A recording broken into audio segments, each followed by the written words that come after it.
Our speaker today is Davide Michieletto from the University of Edinburgh, and he's going to tell us about topologically active polymers and DNA. Thank you all. Thank you. Thanks for the invitation, Davide. And yeah, as I said before, I think it's a very interesting and very nice series of talks that you have here. So well done, and keep going like this. So let me share my presentation. Okay. So can you see it? Can you see it well? I assume so. Yeah, I assume so. Yeah. So today the talk is about. So I will talk about topologically active polymers and DNA, and in particular, so I changed. So from the abstract, actually, I changed a little bit of the talk, but I hope it will be fine. So I will give a broader overview of the things that I'm interested in, and hopefully you will see the path from biology to material science in some sense. Can you see my cursor if I point with my cursor? I assume so as well. Yeah, okay, good. So let's start. So the talk will be in 3 parts. So the first part is about HIV integration, so a model for HIV integration. Actually, this first part was I remember that when I was coming up with them, or was thinking about this modeling, the WIT was visiting Edinburgh, and we had a lot of conversations about it. So a big part actually of that model is thanks to the WIT. So the second part is about the topological regulation of DNA inside cells using through a model. So it's a model that we propose of synergistic interactions between SMCs, so condensings and coising proteins, and topoisomerase. I will talk about that as well. And the last part is about topologically active polymers, which is very much a work in progress, and basically it just started. So let's go into this. So first, I want to give a little bit of background on HIV biology, just to to get everyone up to speed on what I'm talking about. So HIV is a retrovirus, so it contains RNA inside the capsid. So this is the capsid, and then has an envelope, and this is another representation of the capsid over there, which contains RNA. So it has to be retrotranscribed into DNA, and then after that, after this step of retrotranscription, the viral DNA integrates inside the host genome. So the infection basically occurs in steps. So the virion first fuses with the membrane of the cell, right? So then you have the capsid and the RNA that is inside the cytoplasm. It undergoes reverse transcription. So this is the first step. It undergoes reverse transcription into DNA, and the viral DNA together with the enzyme integrase, they go through the nuclear pore inside the nuclear environment, so where the genome is. And then it gets integrated into the host genome. Integrated means that it will become part of your genome. Then after that, there is a transcription that is carried out by the polymerase that is part of the host genome. And then from there, new viral particles are produced, right, from the DNA, RNA, and then transcribed into proteins, which form the new viral particles. So this is a complicated process, obviously, and our focus in this talk is basically step 2. And arguably step 2, so when the integration occurs, is one of the most important, and because once you are past step 2, it's very difficult to get rid of HIV. So once it is integrated into your genome, then it's there. It goes into latency, and it can stay there for years. And it's very difficult to get it out. So if you want to do something about HIV to fight it back, for instance, or to come up with drugs or cures for it, you have to kind of tackle step 1 and step 2. So let's talk about step 2. So another piece of information that I should give you is that the DNA is not stored naked inside the nucleus, but it's actually packaged 100,000 times. So it is first wrapped around histone octamers, into a so-called bead string chromatin fiber, which is about 10 nanometer in thickness. Then histones, octamers, or nucleosomes, so the complex of histone plus DNA is called nucleosomes, assembled together in a so-called 30 nanometer fiber. And then this 30 nanometer fiber is also folded up into a larger scale structures, which are again folded up again on the scale of whole chromosomes. So this is a hierarchical multi-step folding. And what I will argue in this first part of the talk is that at each level, basically there is a relationship between the local folding at that scale and some bias in the integration of HIV within the genome. So let me tell you a few experiments. So I'll go through 3 experiments that have been carried out through the last 30 years. So the first one is in the 1990s. This is a group of Bushmen in which they first looked at very short pieces of DNA, target DNA, and they tried to integrate HIV DNA into these short targets. So I'm talking about length scales of the order of 10 nanometers, 200 base pairs. So the experiment is very simple. So they use naked DNA in a tube. They put some short pieces of DNA in a tube, and they add the viral DNA, and they measure how much of that viral DNA has been integrated into the host, into the target DNA. And then they repeat the same experiment, but this time they also add histone octamers.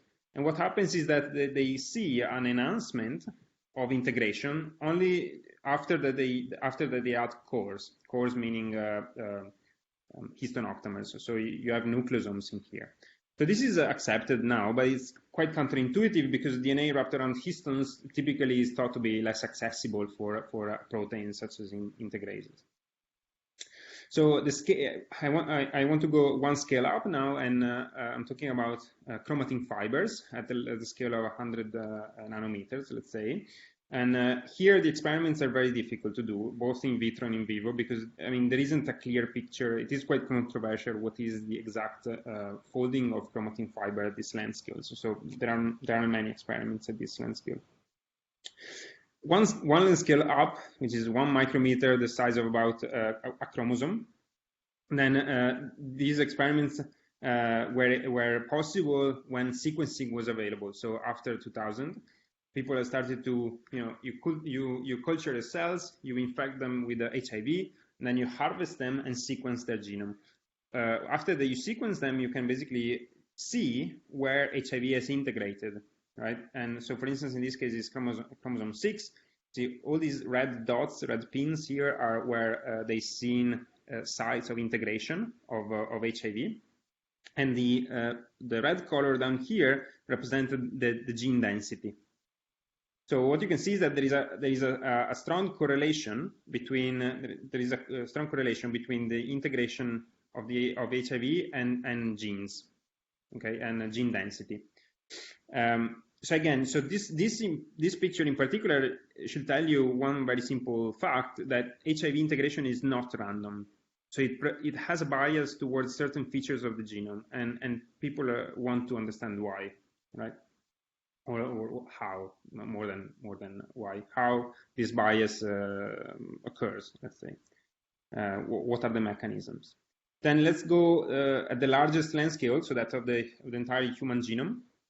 So we're talking about 6 gigabase pairs, or 10 micrometers, which is the size of a nucleus. In this case, so this is an experiment carried out by a group in Heidelberg by Marina Lusic, in which they basically looked at the cells, the white blood cells, T cells of patients.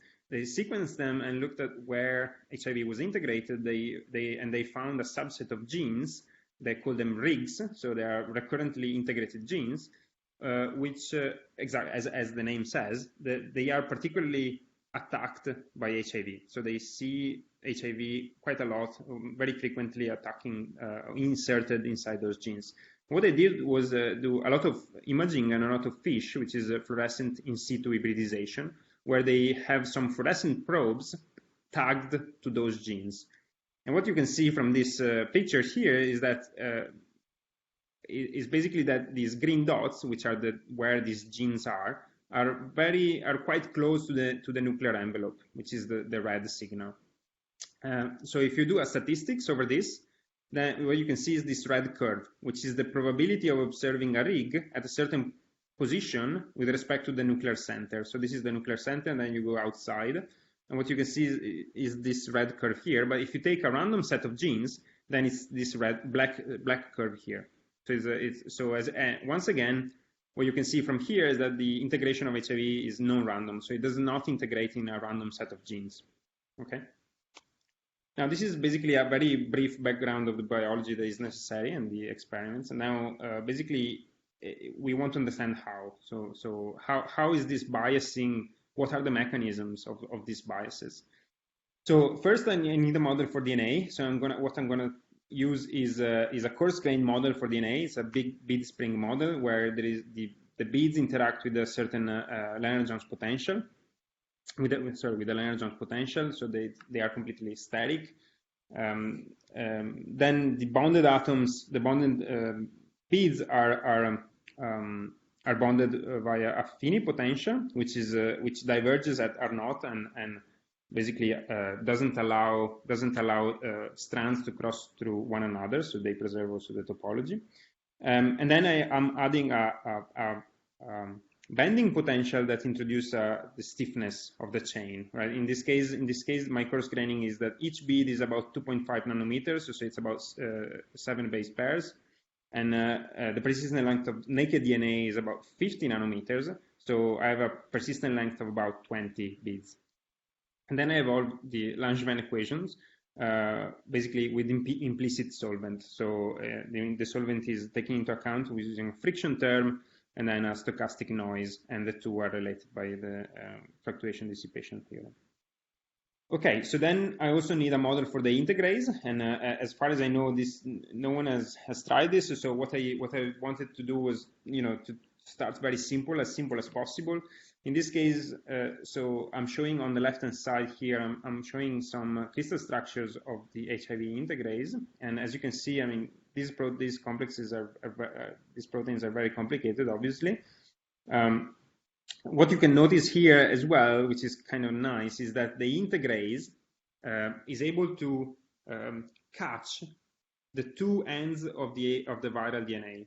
So the viral DNA at the end has got two segments that are called the long LTRs, long repeated. I don't remember the acronym. LTRs.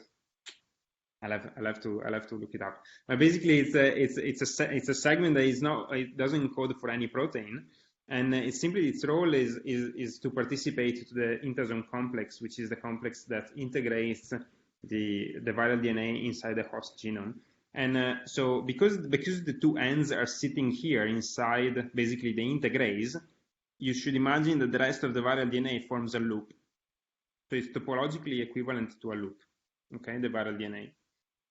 So what I'm going to do is, I cannot obviously simulate I cannot simulate with a coarse-grained model. I mean, if I wanted to simulate atomistically this structure, it will take me a very long time just to simulate a very short amount of time, and I don't want to do that. What I need to do is a sort of coarse graining.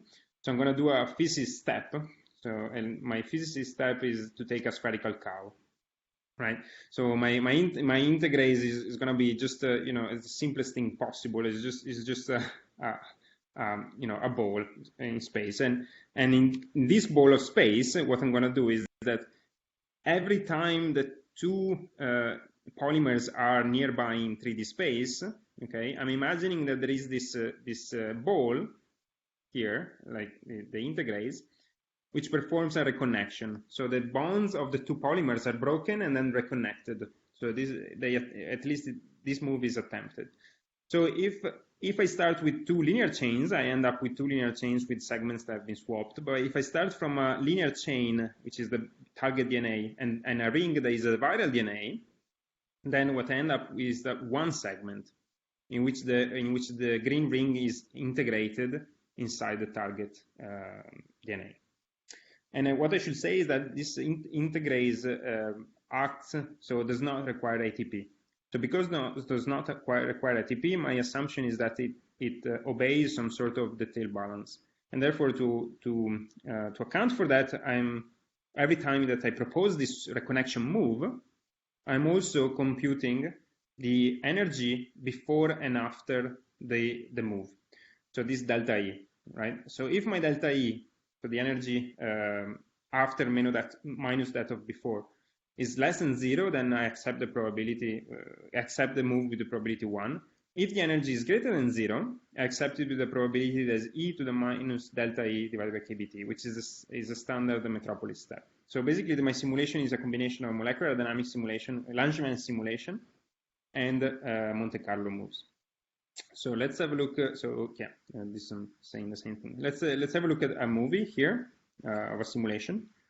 So what is going to happen is that the gray substrate also has a little orange segment which wants to stick to the nucleosome. The histone octamer, which is this spherical this blue sphere. And the green ring will want to integrate in the substrate at any point, and is done it now. Okay. I repeat many times this kind of simulation, so thousands of times, and what I can get is basically a statistics of where I see the integration of my HIV, and so let's have a look at the solid curve here. What I can see is that inside, so I have a clear preference inside the orange segment when there is the histone octamer. But if I do the same simulations without the histones, then the probability of observing integration at a certain position along the target DNA is flat. Okay. So basically, there is an integration probability inside the nucleosome is about 5-fold favored just because of the presence of the histone. So let's try to understand why is that. So every time you try this reconnection move, you have to imagine that you're trying it on that the move basically it happens on few base pairs. Order 2-4 base pairs is the number of base pairs that are actually involved in this reconnection. But the persistent length of the target DNA, or in general naked DNA, is 150 base pairs. So basically, it's like deforming a very stiff wire at the scale of the reconnection. So this is a very energetically costly move. All right, so it requires. So if you want to deform the substrate in order to introduce the viral DNA, you have to overcome quite a big energy barrier. Instead, if the substrate is already pre-deformed around the histone, then the energy barrier for this move is much lower, and therefore it is preferred to integrate into a pre-deformed substrate such that of a nucleosome. So in one sentence, basically, we find that the nucleosome is a geometric catalyst for HIV integration, right? Which explains very well the experiments that I showed you. Then at the scale of chromatin, so assemblies of nucleosomes, we can do. So there are some experiments, and the experiments basically show that the arrays of nucleosomes can take a number of states depending on the salt concentration, the presence of linker histone, and so on. So what we did was to simulate a number of possible structures. So you have an open structure, a folded structure, a solenoid structure, a zigzag structure, and we performed integration in all of these. And what we saw is that there is a characteristic of a particular pattern for each one of the states. So, for instance, for the solenoid, it's much more likely to integrate into the linker DNA than it is in the nucleosome. While for the zigzag fiber, it's much more preferred to be integrated into the nucleosome. So this is quite nice because it could be a way to say it's the same to say that HIV integration could be a readout mechanism for local chromatin structure, for instance. Now here, I'm not going to go into the details. I just want to show you briefly that we can also do more realistic simulations in terms of whole chromosomes. So here I'm looking at a section of Jurkat cells, which are basically a immortalized line of T cells. And I'm coloring this section of chromosome based on the underlying epigenetic patterns, which, for instance, gives me. So red is where genes are. So if it is gene rich, I color it red. If it's gene poor, I color it blue, let's say.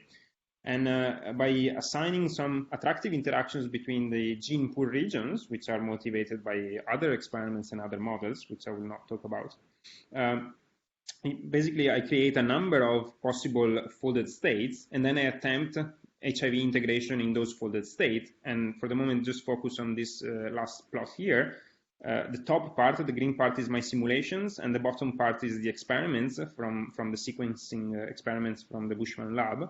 And what you can see is that my simulations capture pretty well the fact that on the left-hand side here you have more integrations than on the right-hand side, for instance, of this stretch of chromosome. But still, if you go to smaller scales, so higher resolution, it is clear the simulations do not capture the whole story. And this is fine, right? I mean, there is more to be discovered. That's totally fine, especially due to the fact that the model is very crude, let's say, at this stage. So it can be improved for sure. Now, at the larger scale, what we did was we cannot simulate the whole human genome, of course. So what we did was to completely coarse grain everything into basically a continuum model. And what we are assuming is that the viral particle goes inside the nucleus through the membrane, and then it performs a random walk. And then it can integrate at a certain rate. And both the diffusion of the particle and the integration rate can be space dependent. And this can be mapped to a diffusion reaction problem, right?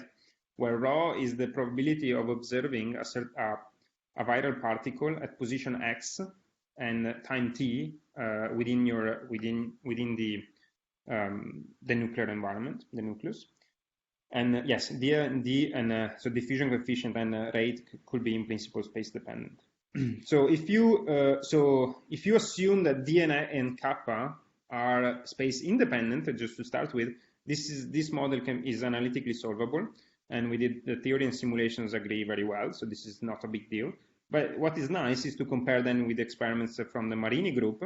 And the theory itself, is not too far from the experiments, right? So this D was actually measured from other experiments.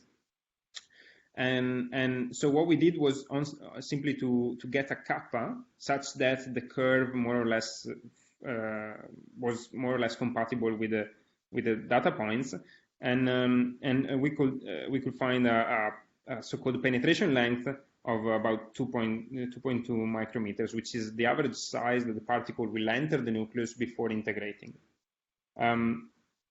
Now we can do much better than this, but then the model is no longer analytically solvable, and so you can put in, for instance, the fact that you have different boundaries. So there are some regions of the genome, the nucleus, that are heterochromatin rich or gene poor. Others, they are gene rich. So you can play around with these values of D of X and kappa of X, and we can get a pretty good match with the experimental data. But then you introduce a lot of parameters, obviously.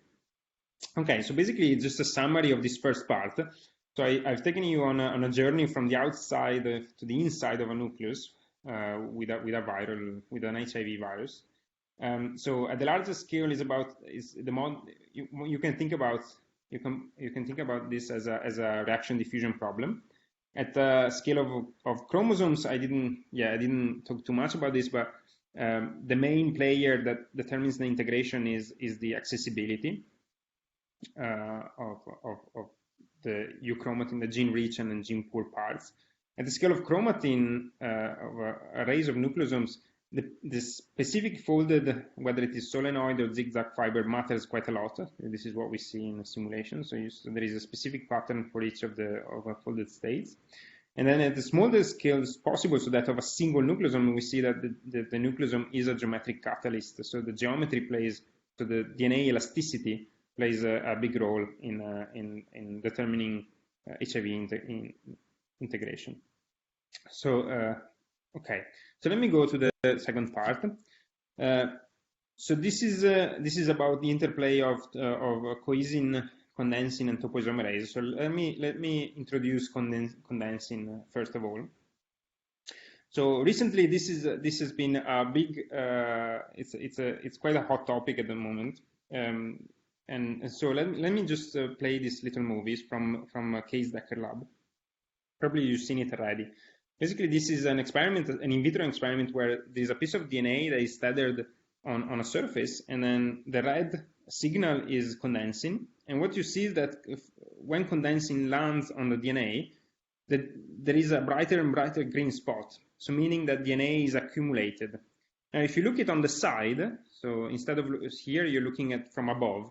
If you're looking on the side, what you see is that, so once that you apply some flow, for instance, what you can see is that actually that blob here can be stretched and it looks like a loop. So if you do, in other experiments, I mean, it looks much better, but the point is here that the condensing sits on the DNA and then basically reels in DNA and creates a loop behind. Now, this loop extrusion, so-called, which is loop extrusion model, which was proposed by Marco in 2011, 2012, I think, and then Leonid Mirny got it back again out more recently, specifically for the case of condensing and coesin, is a very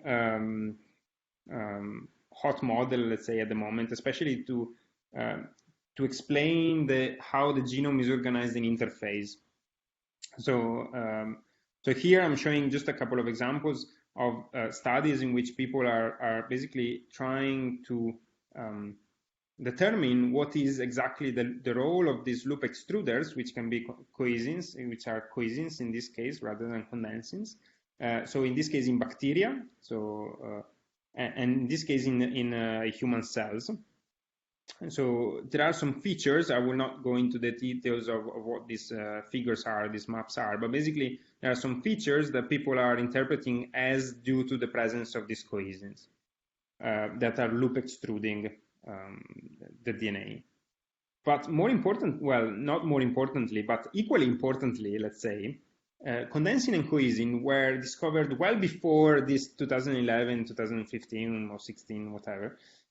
Were discovered much before that and were associated with the mitotic structure of chromosomes.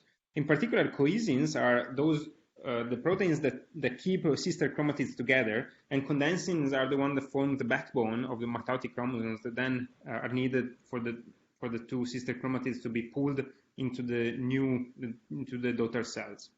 So when I was thinking about this problem, then I ended up reading this beautiful paper about from Raquel Oliveira's lab in Portugal, where she basically looks at Drosophila embryo cells, and she looks at them when they undergo mitosis. So this is a normal, let's say, time course experiment where they look at the mitotic, the formation of mitotic spindles, basically, and the green stuff is condensing, and the red stuff are histones, so DNA. And what you can see is basically that when you go through mitosis, then the two sister chromatids are pulled apart. So that's the normal, let's say, cells, the wild type. But then when they knock down condensing, not topo2, but when they knock down condensing, what happens is that the sister chromatids remain entangled. So they cannot be put together, they cannot be pulled apart into the daughter cells. So this is very, very curious, right? Because it's not actually it implies that there is a role for condensing to regulate genome topology, right? In a way. So even in a way that is, let's say, independent from that of topoisomerase in a sense. So let me rephrase a little bit this better, in the sense of what I'm trying to understand here is what is the interplay between condensing and topoisomerase, which is obviously necessary to allow DNA to cross through itself, to remove entanglements and knots and links in chromosomes. So basically what I was thinking is the following. Imagine that you start from a knotted polymer. Okay, here I'm starting from a knotted polymer. You cannot really tell that it's knotted. It's a ring. You can tell that it's a ring, so it's closed. So it does not have any ends. But it's very difficult to tell that it's knotted because the entanglements, the essential entanglements that make up a knot, they're very delocalized, right? But now I'm simulating a process of loop extrusion where basically there is a spring that walks in opposite directions, and therefore the white piece of polymer here that you see is what is extruded behind, right? And as time passes, what you see more and more is that the crossings, the essential crossings, are being localized more and more into a shorter piece of the polymer, until you can clearly see that this polymer is folded in, is knotted into a trefoil knot. Okay, and at this stage, basically all the essential crossings are very, very tightly localized into a very short portion of the knot of the polymer. So basically what I'm saying is that the loop extrusion, while it's, it's very studied in interface to study how it organizes the genome, whether it is on topologically associated domains, whether it is on compartments. What I'm saying is that it could also be very relevant for localizing entanglements or problematic entanglements in the genome. So if you do it with here we simulated, again, it's the same as the movie. So we simulated a delocalized knot, and then as you perform this loop extrusion, you confine the knot into a smaller region. We can do the same with links, and we see the same effect. So you localize the link, and this reminded me of a climber's rope in some sense, because very often happens that climbers, they open the climbing bag and they find a messy rope, which very often is knotted, but you cannot really see where the knot is. So what climbers typically do is they pass the rope through a carabiner, right? And by doing so, they localize the knot. And once the knot is localized and you can see where the knot is, it's easy to undo it and have a very nicely folded rope. And then at that point, you can start climbing, right? Because otherwise, you don't want to start climbing with the knots in your rope. So that's it. So in some sense, condensing is doing a sort of a same job in the genome in some sense. Then now we thought, okay, so there is the localization part, but what about okay, so it localizes, but then what? So then I was reading around, then I found this very nice paper where they basically looked at the interplay between condensins and topoisomerase. So this is a BIR-A assay where basically they are able to pull down a protein, and with biotin, and you biotinylate also all the proteins that are around that protein. Okay, so you pull down a certain protein, but you also pull down all the other proteins that have been around that protein during a certain amount of time in the cell. And what they found is that there is a very strong correlation that when they pull down topoisomerase, they also pull down CTCF and STAG and RAD21, STAG1 and RAD21, which is part of the coisin complex. So what we thought was the following. Okay, so let's say that there is a correlation. So basically, it's almost like coisin is recruiting topoisomerase, and this will make a lot of sense, because if coisin is localizing entanglements, then what you want to do is to get rid of them, right? So what we did was simulations in which, again, you have the same process. You have a delocalized trefoil knot, and then you have this loop extrusion process going on. But also in front of the loop extrusion, we add two beads, which are soft. Soft meaning that they allow other strands to cross through them. So in this case, here I have a simulation in which the knot is now localized, and then in the next step, what you will see is that there is no longer a knot. So the strand has passed through the green beads, which are soft, which have a soft potential with respect to the others, and the knot has disappeared. This is pretty cool. So basically, the process is you localize the knot, you squeeze it in very tightly, and then you get rid of it. But you don't need actually to squeeze the knot. And in particular, what we saw is that if you start with more than one coisin, or more than one loop extruder, what happens is that you can localize essential entanglements without localizing the knot. So the knot can be extended. So the knotted part here is colored in blue.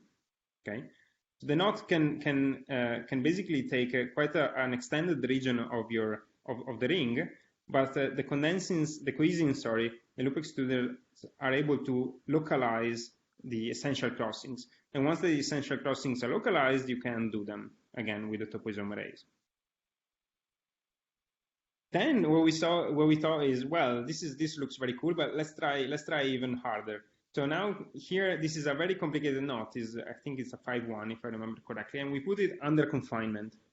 Right. So in theory, if you applied just a pure random topoisomerase action, let's say, that allows strands to cross through each other, you should find you cannot really simplify this knot. I mean, it should become even more complicated than F5.1 if it is under very strong confinement.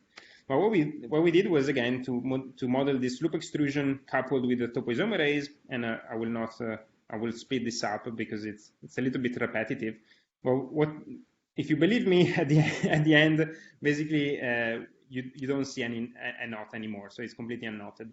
So here is probably a better picture where we start from either here. This is a 7.1 actually, sorry, and a 7.2. And what we see is a very stepwise, systematic simplification down to the unknot.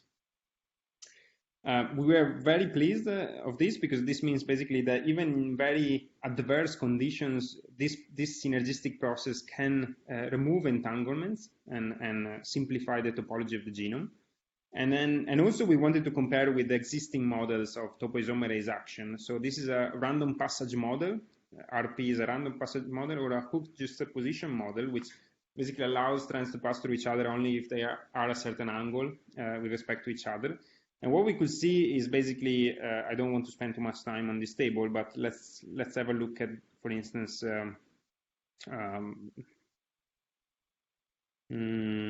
what can we see? For instance, this line over here, let's say, so if I start from a trefoil, what is the probability that I end up in an unknot? So if it is confined at a very large confinement strength, so very quite confined, so with 85% of the probability I end up being an unknot at the end of the process, while if it is with a random passage model, only 13% of the time with the same confinement, and 13% of the time I end up with an unknot, and 80% of the time if it is hooked juxtaposition.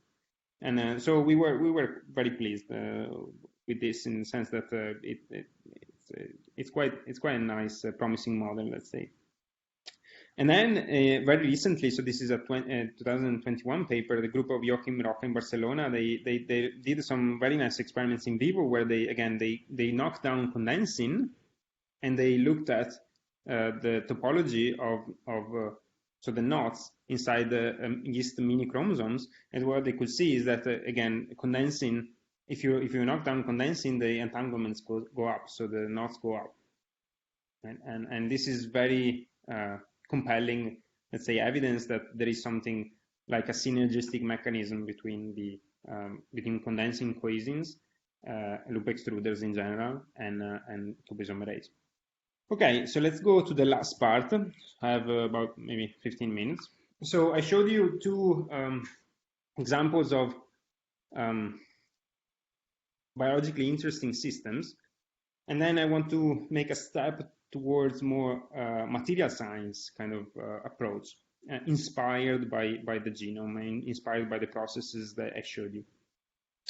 So what I was thinking recently is that that there are many proteins that change locally the topology of the genome.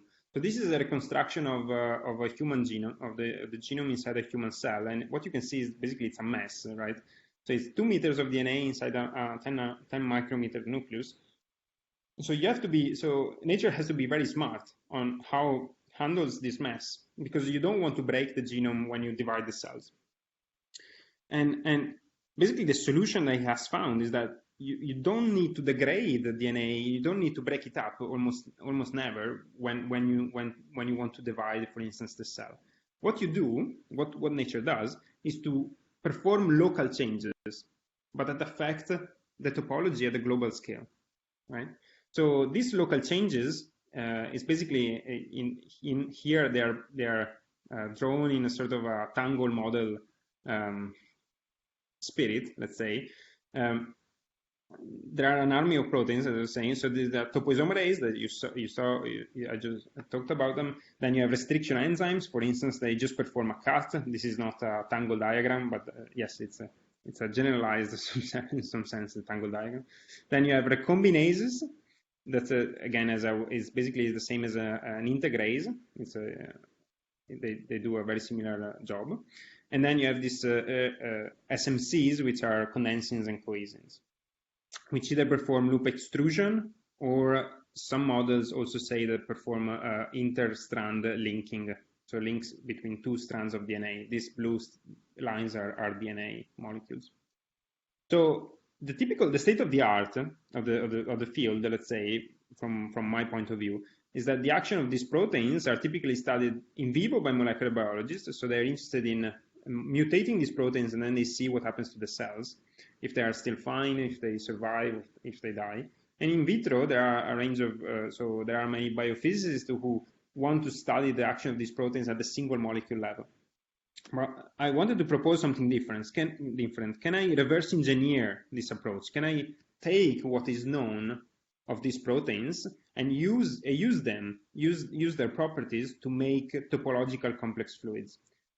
So in other words, is molecular biology plus polymer physics plus topology equal to new soft matter? I don't know. So this is what I'm gonna try to find out. So let me give you just a couple of quick examples. This is the first. So this is an example of on the left-hand side. Probably you know about this. So this is a unicellular organism called a Typanosome, and it's a carrier of some diseases. For instance, the sleeping sickness is quite challenging in Africa, especially. And in the 50s, someone decided to slice this organism and to look inside. And in particular at the mitochondrion, the only mitochondrion of this unicellular organism, and looked at the genome of that mitochondrion. And what it found, this is a spread on for TEM, so transmission electron microscopy, what they saw is that the genome of the mitochondrion of trypanosomes and kinetoplastida in general is unique. It's made of thousands of linked DNA mini circuits. So the mini circuits are about 3 kb long, 3 kilobase pairs long, and they're all linked together, and with a specific network topology that was worked out by Cozzarelli in the 90s. And the topology is that of basically of a medieval chainmail. Each ring is linked to other 3. So it's an hexagonal lattice, almost an hexagonal lattice. But from the material point of view, this is not only this is a genome, yes, of course, but it's also a material that it's an elastic material. The gen, we'll call it an Olympic gel. I don't think that the gen knew about this structure, and in particular, and for many years, synthetic chemists have been trying to synthesize Olympic gels using synthetic polymers, but as far as I know, no one really managed. But here an example of a natural structure has made an Olympic gel for millions of years. So I think there is something to be learned here, right? And recently the group of Spakovitz at Stanford in 2018, there's a PRL in 2018, where they basically took a bunch of DNA plasmids, they put it in a very high entangled conditions, and then they added topoisomerase. And what they could see is that at the end, they had exactly an elastic network, but they couldn't really determine the topology of that network. Now, my hunch, my suspicion is that, well, it's a little bit more than a suspicion, is that you can control the viscoelasticity of this material by controlling the level of topoisomerase inside, but also the topology of the network. And so this is what we're gonna try to do in the lab, in the group. I'll give you just, I'll skip over this one just for the sake of time. I'll give you this other example, which is a little bit more fun. So here an example of the kind of materials that you can do with the condensings and cohesins. So as I told you before, cohesin condensings are loop extruders. So they walk on the DNA and they extrude the loops behind. Now, if you have many of them on the same piece of DNA, what happens is that they basically get stuck together, and the loops stick out, forming what is also known as a bottle brush polymer, almost like a bottle brush polymer with the side loops rather than the side strands. Now, if you imagine doing an experiment where you have an entangled system of DNA, of linear DNA, and then you're adding these extruders at some point in your experiment, basically you're driving a non-equilibrium transition because they are consuming ATP. So a non-equilibrium transition between an entangled system of linear DNAs and an entangled system of, or poorly entangled system of bottle brush polymers. And because the viscoelasticity of these two, the pure system of linear chains and bottle brush polymers are well known, basically you can, and they are very different, you can tune basically the viscoelasticity of your system by adding more or less extruders or more or less ATP. And this is a non-equilibrium structure which evolves in time as well. I think it would be quite fun to reproduce in the lab. And so we are working on this. But there is another model for condensing and coalescing, that of slip links. So instead of extruding loops intra-strand, you could think about them that they can grab interchain. So they can grab a chain, a DNA molecule that is nearby in 3D space. And in that case, what you end up with is again, you're driving a transition between an entangled system of linear chains and a cross-linked system of polymers where the cross-links are mobile. And this is very, very resembling a synthetic system that was proposed by Kozo Ito in Japan, where he takes a bunch of cyclodestrins and threads polystyrene polymers through the cyclodestrins, then puts some stopper bits at the end of the polystyrene polymers, and then fuses together some cyclodestrins. And what you end up with is a gel of slide rings. And there was an article in Financial Times recently, and because these materials are attracting a lot of attention, and I think in Japan are starting to coat cars with these because they're very hard to scratch, because the crosslinks can adapt to the stress and then spring back once the stress is removed. So they are using it as an unscratchable material. Okay, so this is something else that we're thinking about. And so in the last maybe 5 minutes, I'll go through some preliminary, well, some data that I've been generating recently. So I wanted to study a very simple system, the simplest system that I could think of, and the simplest system that I can think of is basically it's an entangled system of DNA undergoing digestion by restriction enzyme. So restriction enzymes are enzymes that have been evolved by bacteria to defend themselves against the attack of phage viruses. But nowadays, restriction enzymes are very standardized, and you can buy them in all sorts of forms from companies, because they're very much used to do cloning. So every time you want to clone a gene inside a plasmid, you have to first cut the plasmid and your gene with the specific restriction enzymes, then you ligate them together, and you have a recombinant plasmid. And this is nowadays the main use of restriction enzymes in molecular biology. And if you follow the instructions of how to use these enzymes by the company, they always tell you to work in dilute conditions at very specific, with very specific salt conditions and so on and so forth. But what you should bear in mind is that these enzymes were evolved in vivo to work inside bacteria in very concentrated entangled conditions.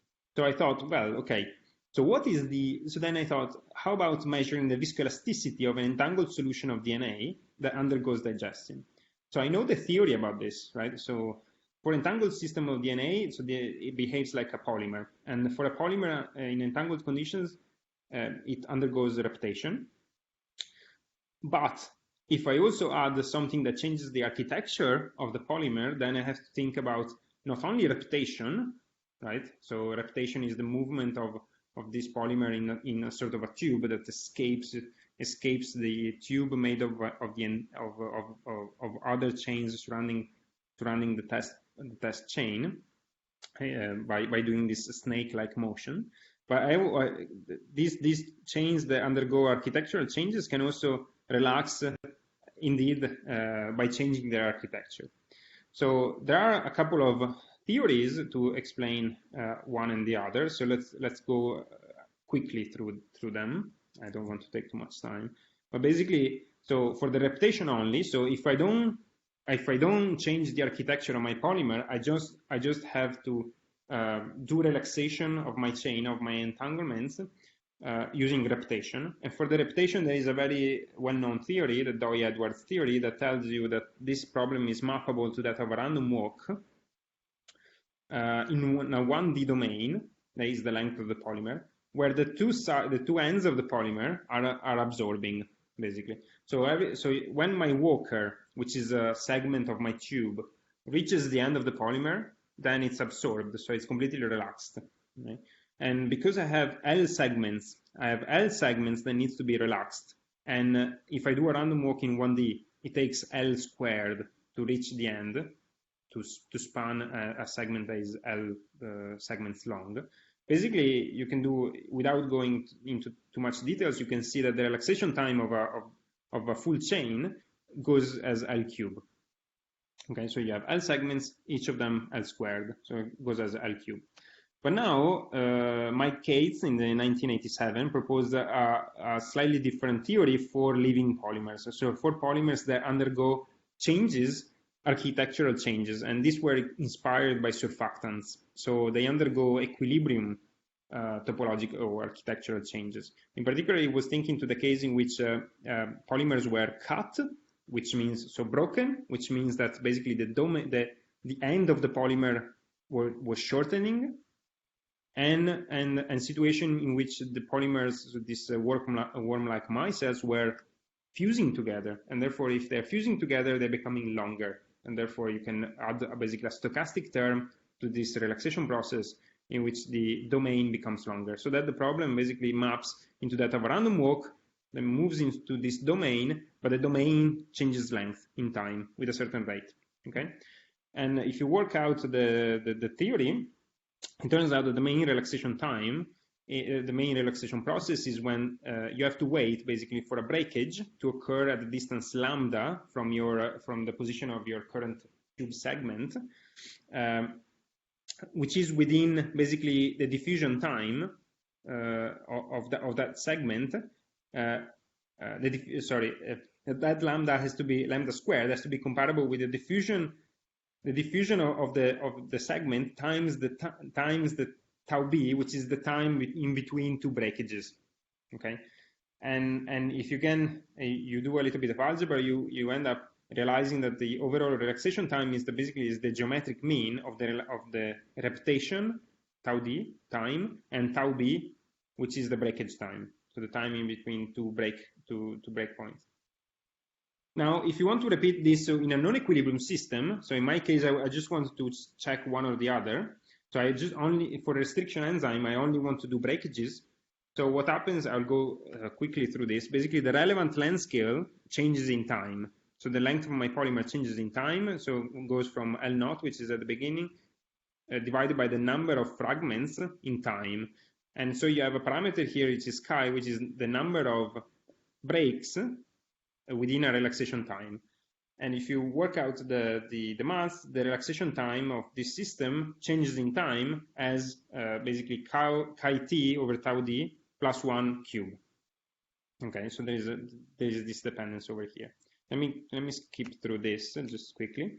So what I wanted to do is to check an experiment. So that is the theory. So let's quickly go through the experiment. In the experiment, it's very simple. You buy lambda DNA from a company that is basically already in entangled conditions. Then you buy some restriction enzymes. Okay, I will not go into the details of this. Maybe I can tell you if you want.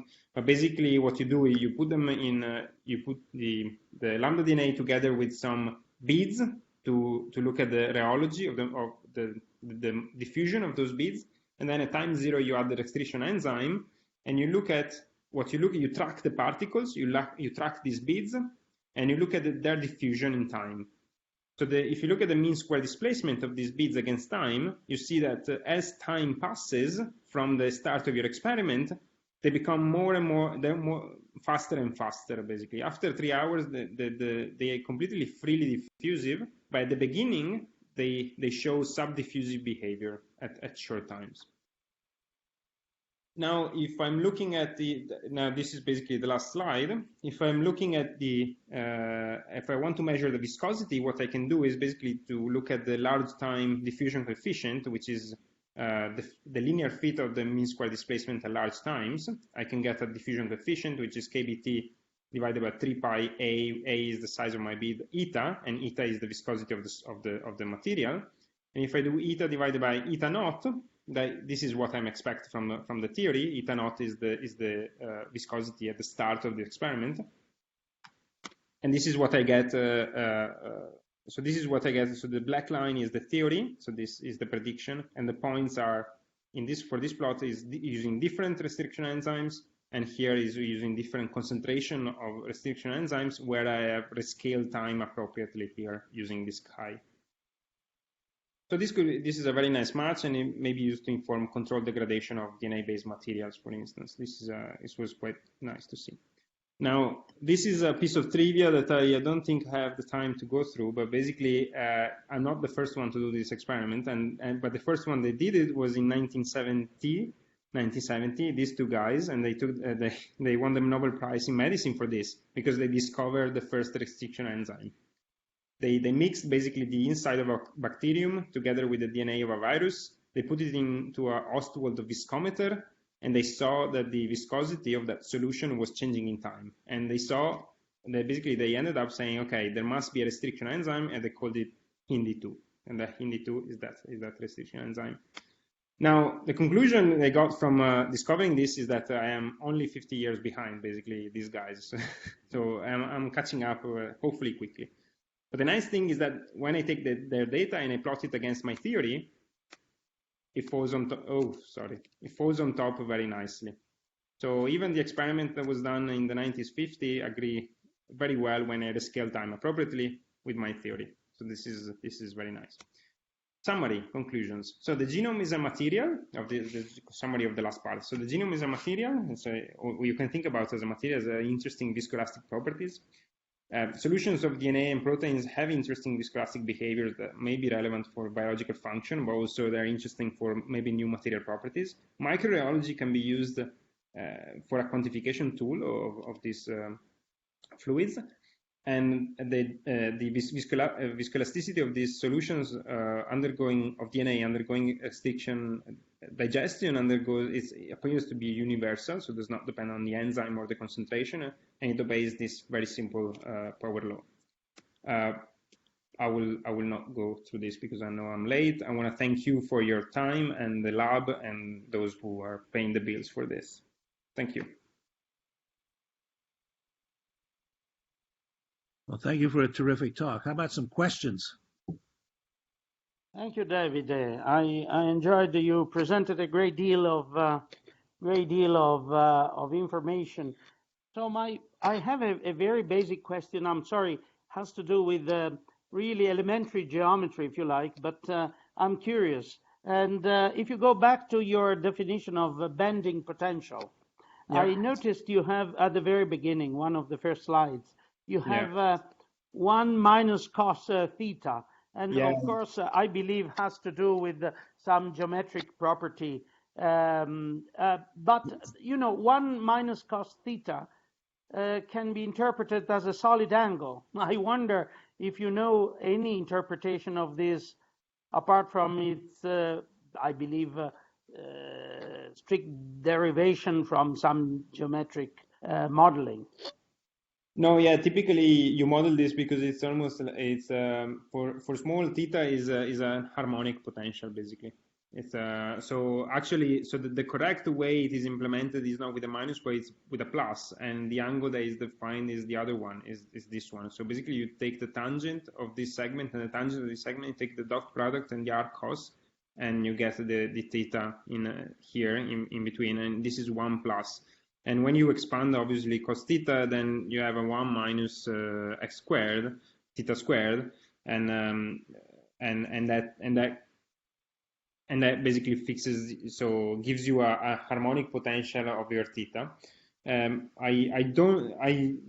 talking about the solid angle. I'm not entirely sure. So here you just want to confine, you want to constrain the bending of the chain. You don't want to have anything to do with the torsion, for instance. It doesn't have to do anything with the torsion, for instance.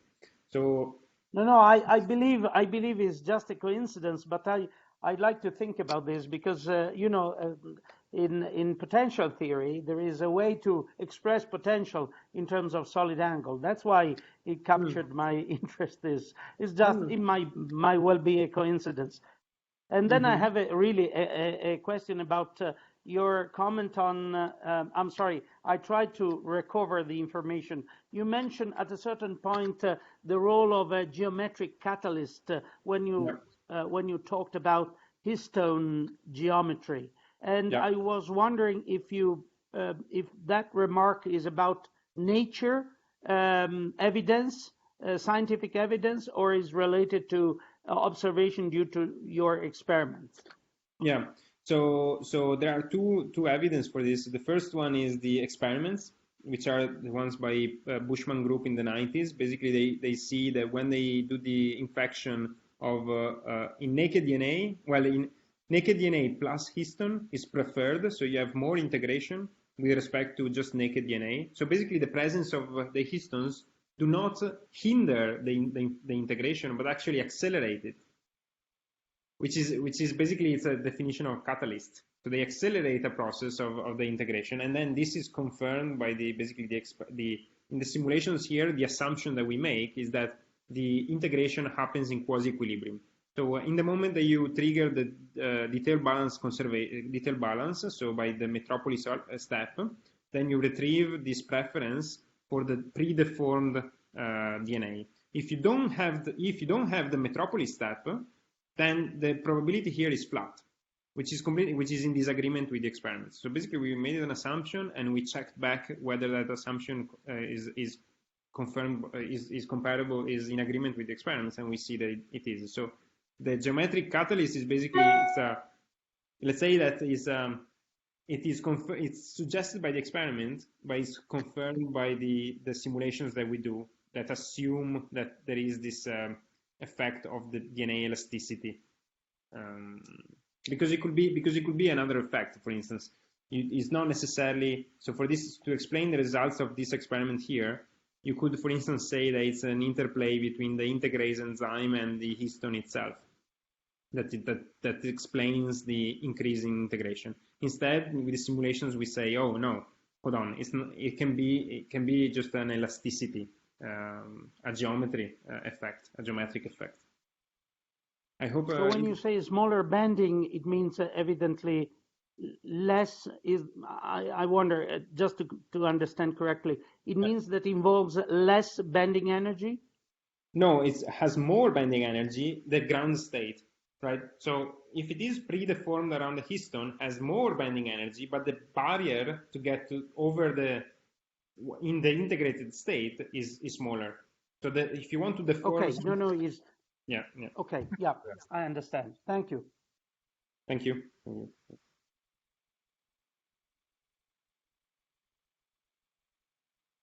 So, Davide, I was interested in your team. Do you have molecular biologists as well as mathematicians? Are these people cross-trained in two disciplines? How does that work? That would be beautiful. I've been trying to get a molecular biologist so hard, but it's very difficult to convince them to come and do physics experiments. So what I thought it would be easier is to train a physicist to become a molecular biologist. So this is what I'm trying at the moment to learn as much as possible. Well, in the past couple of years, I tried to learn as much as possible of molecular biology by going into molecular biology labs, and because there is a way of thinking of physicists and mathematicians that is slightly different than molecular biology. We're interested in fundamentally different things, and it's a little bit difficult to convince molecular biologists that what we're doing is interesting. So they will say, "Oh, yes, I don't care about."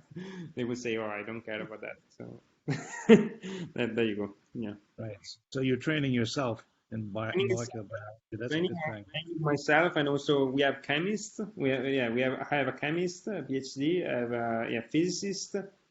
Mathematician indeed, and so people that do simulations and people that do experiments. So this kind of I'm building this kind of cross-disciplinary, interdisciplinary team. Yeah.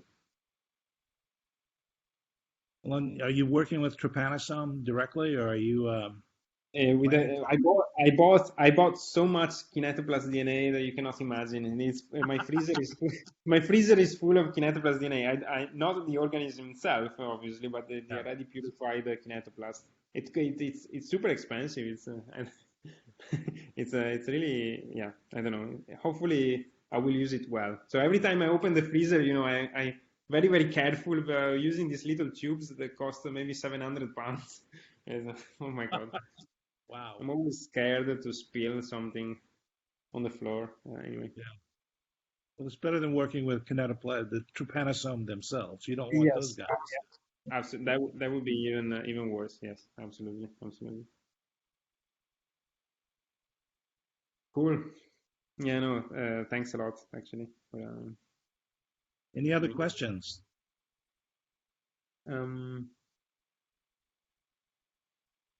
Was you looking? I also found very interesting this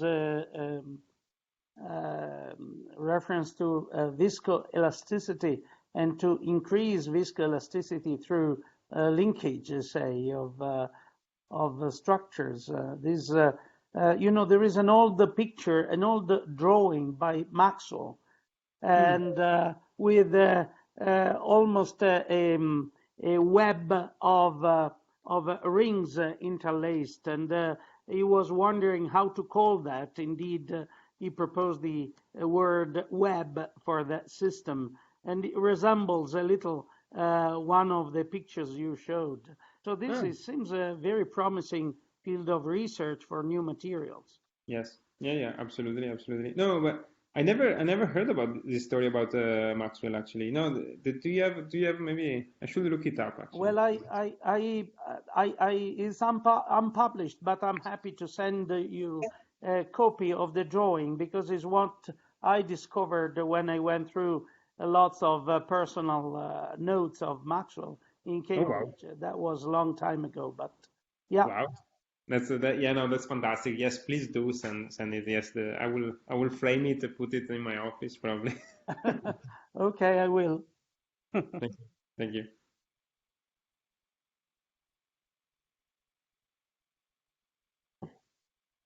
Okay, so we'll wrap it up, and thank you very much, Davide. It was a terrific talk.